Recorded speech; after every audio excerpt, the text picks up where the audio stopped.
Hi, I M Sagar Sausani from નિયોસોફ services. આજે આપણે જોઈશું આપણી જે ઓર્ડર એપ્લિકેશન બનાવેલી છે એમાં વર્કિંગ પ્રોસેસ કઈ રીતના હશે. તો હું એ તમને વન બાય વન એક એક નાના નાના વિડીયો ટ્યુટોરિયલ રીતે સમજાવવાનો ટ્રાય કરીશ. એમાં સૌથી પહેલી વસ્તુ છે કે આપણે આપણા સેલ્સમેનનું રજિસ્ટ્રેશન કઈ રીતે કરવું અને એને રાઇટ્સ કઈ રીતના આપવા. તો આ એપ્લિકેશનની અંદર અત્યારે આપણે ટોટલ 3 મોડ્યુલ સ્ટાર્ટ કરેલા છે, જેમ કે સેલ્સ ઓર્ડર, પછી પેમેન્ટ લઈ શકશે સેલ્સમેન, અને ત્રીજી વસ્તુ છે કે જે ડિલિવરી ટ્રેકિંગ છે તે વસ્તુ કરી શકશું. તો એમાં સૌથી પહેલી વસ્તુ આપણે માની લો તમારે જ્યારે તમારા સ્ટોકિસ્ટને જે ઇન્ટરેસ્ટેડ હશે સ્ટોકિસ્ટ એને પહેલાં નિયોસોફ્ટમાં કોલ કરવો પડશે અને એકવાર તેનું પોતાનું રજિસ્ટ્રેશન કરાવવું પડશે. એ રજિસ્ટ્રેશન અહીંથી નહીં થઈ શકે. અહીંથી આ જે નીચે ઓપ્શન છે રજિસ્ટર વાળો, અહીંથી માત્ર ને માત્ર રિટેલરનું રજિસ્ટ્રેશન થશે. એટલે કોઈ બાય મિસ્ટેક એપ્લિકેશન હોય તો અહીંથી રજિસ્ટ્રેશન ન કરે. અહીંથી રજિસ્ટ્રેશન થશે એ માત્ર ને માત્ર રિટેલરનું જ થશે. એટલે સૌથી પહેલા સોરી, જે સ્ટોકિસ્ટ ઇન્ટરેસ્ટેડ હોય એને પહેલા નિયોસોફ્ટમાં કોલ કરી એનું પોતાનું રજિસ્ટ્રેશન કરાવવું. રજિસ્ટ્રેશન થઈ ગયા પછી એના આઈડી પાસવર્ડ, જેમ કે એનો મોબાઈલ નંબર, ફોર એક્ઝામ્પલ અત્યારે મેં ટેસ્ટિંગ સમજાવું છું તમને, મોબાઈલ નંબર અને પાસવર્ડથી લોગિન કરવાનું. લોગિન કરશો એટલે આ હોમ પેજ આવશે. એમાં સૌથી પહેલાં અહીંથી ઓપ્શન્સ આવશે સેલ્સમેન રજિસ્ટ્રેશનનું. હવે સેલ્સમેન રજિસ્ટ્રેશન છે એને આપણે મેપિંગ પણ કરવું પડશે. મતલબ તમારા જે સોફ્ટવેરના સેલ્સમેન હશે એની જોડે મેપ કરવું પડશે. એટલે આ જે ઇન્સ્ટ્રક્શન છે, પહેલાં તો એ વસ્તુ છે કે તમે તમારા સોફ્ટવેરની અંદર જે નામ છે એ જ નામથી તમે એ નામ અહીંયા એન્ટર કરશો ને તો ઓટો મેપિંગ થઈ જશે. તમારો સેલ્સમેન મેન્યુઅલી મેપ નહીં કરવું પડે.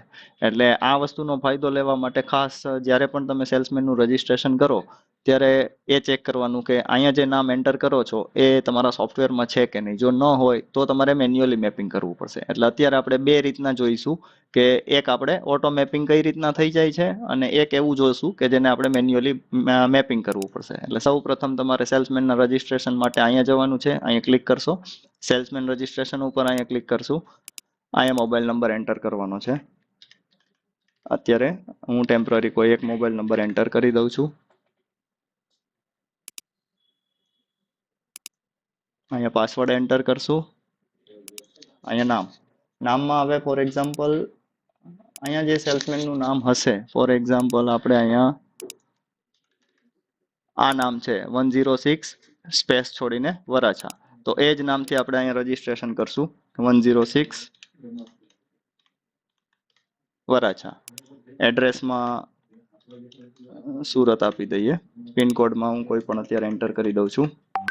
તમારે જેટલો ડેટા એક્યુરેટ હોય એટલો ડેટા એન્ટર કરવાની ટ્રાય કરવાની, જેટલું શક્ય હોય તેટલું. અહીંયા સ્ટેટ સિલેક્ટ કરી લઈ, સિટી સિલેક્ટ કરી લઈ. ઈમેલ એડ્રેસ એનું ખાસ જરૂરી છે. ઈમેલ એડ્રેસ વગર રજિસ્ટ્રેશન નહીં થાય. એટલે ઈમેલ એડ્રેસ ખાસ જે તે સેલ્સમેનનું કે પાર્ટીનું તો એ પોતાના એકાઉન્ટથી રજીસ્ટર કરશે એટલે એને તમારે નથી જોવાનું. તમારે સેલ્સમેનનું ઈમેલ અહીંયા એન્ટર કરવાનું છે અને રજીસ્ટર. ઓકે, આ રજીસ્ટર થઈ ગયું.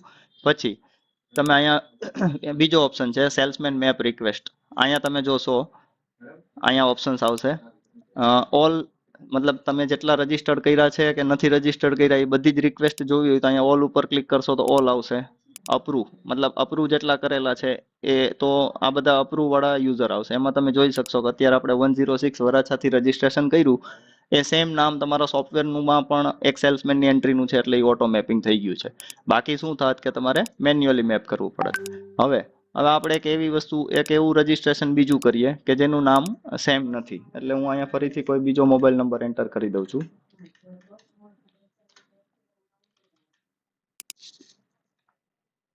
અહીંયા નામ નોન મેપ આપી દઉં છું.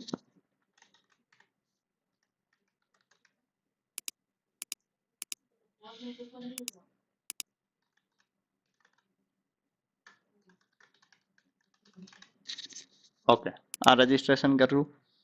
અહીંયા આપણે નામ આપેલું છે નોન મેપ. તો હવે પાછા અહીંયા ફરીથી બીજું મેનુ જે છે સેલ્સમેન મેપ રિક્વેસ્ટ, એમાં જશું તો આ નોટ અપ્રૂવ છે. મતલબ આનું આપણે રજીસ્ટ્રેશન કરી ચૂક્યા છીએ પણ એનું હજી આપણા સોફ્ટવેરમાં કયો સેલ્સમેન છે એનું જોડે મેપિંગ નથી. એટલે એ મેપિંગ તમારે કરવા માટે અહીંયા એને અપ્રૂવ કરવું પડે. અહીંયા અપ્રૂવ ઉપર ક્લિક કરશો એટલે અહીંયા તમારા બધા સેલ્સમેન જે તમારા સોફ્ટવેરના સેલ્સમેન છે એ બધા બતાવશે, અને એમાંથી કોઈ પણ સેલ્સમેન મતલબ પ્રોપર સેલ્સમેન કોઈ પણ, એટલે એવું મતલબ નહીં કે કોઈ પણ સેલ્સમેન સિલેક્ટ કરી લો, જે સેલ્સમેન છે એ સિલેક્ટ કરી અને મેપ કરશો એટલે એ બંનેનું મેપિંગ થઈ ગયું. એટલે આ રીતે આ વિડીયોમાં આપણે જોયું કે સેલ્સમેનનું રજિસ્ટ્રેશન કઈ રીતે કરવું, મેપિંગ કઈ રીતે કરવું, અને હજી એક ત્રીજી વસ્તુ પણ સાથે સાથે આમાં જોઈ લઈએ કે સેલ્સમેનનું રજિસ્ટર થઈ ગયું, મેપિંગ થઈ ગયા પછી સેલ્સમેનને કેટલા રાઇટ્સ આપવા કે એ કેટલું કામ કરી શકે, તો એના માટે આ ઓપ્શન છે યુઝર રાઇટ્સ. અહીંથી તમે એને રાઇટ્સ આપી શકશો. એટલે અહીંયા યુઝર રાઇટ્સ ઉપર ક્લિક કરશો, અહીંયા સેલ્સમેન સિલેક્ટ કરશો, ફોર એક્ઝામ્પલ 106 વરાછા. તો અહીંયા ત્રણે મોડ્યુલ્સ છે, સેલ્સ ઓર્ડર, પેમેન્ટ રિસિપ્ટ કે ડિલિવરી ટ્રેકિંગ. હવે આ સેલ્સમેન ધારો કે તમારા ઓર્ડર જ ઓર્ડર લેતા હોય અને પેમેન્ટ પણ રિસીવ કરતા હોય, તો આ બંનેના રાઇટ્સ આપવાના, આના રાઇટ્સ આપવાની જરૂર નથી. અને જો કોઈ પર્સન ખાલી ડિલિવરી કરતા હોય તો એના માટે આ રાઇટ્સ છે, એને ડિલિવરી ટ્રેકિંગના જ રાઇટ્સ આપવાના, જેથી કરીને એ ડિલિવરી ટ્રેકિંગ રિલેટેડ જેટલા ઓપ્શન્સ છે એ જ એને બતાવશે, બીજા નહીં બતાવે. ફોર એક્ઝામ્પલ આ વરાછાવાળું જે અકાઉન્ટ છે એમાં આપણે સેલ્સ ઓર્ડરના જ રાઇટ્સ આપીએ છીએ અત્યારે, અને સેવ કરી દઈએ છીએ. હવે આ તમારી એડમિન પેનલ છે, એટલે તમે જોઈ શકો છો કે આની અંદર તમને બધા જ ઓપ્શન દેખાય છે. સેલ્સ ઓર્ડરના પણ છે, આઉટસ્ટેન્ડિંગના પણ છે, અને પાર્સલના પણ છે, મતલબ ડિલિવરી રિલેટેડ મેનુના પણ તમને રાઇટ્સ છે.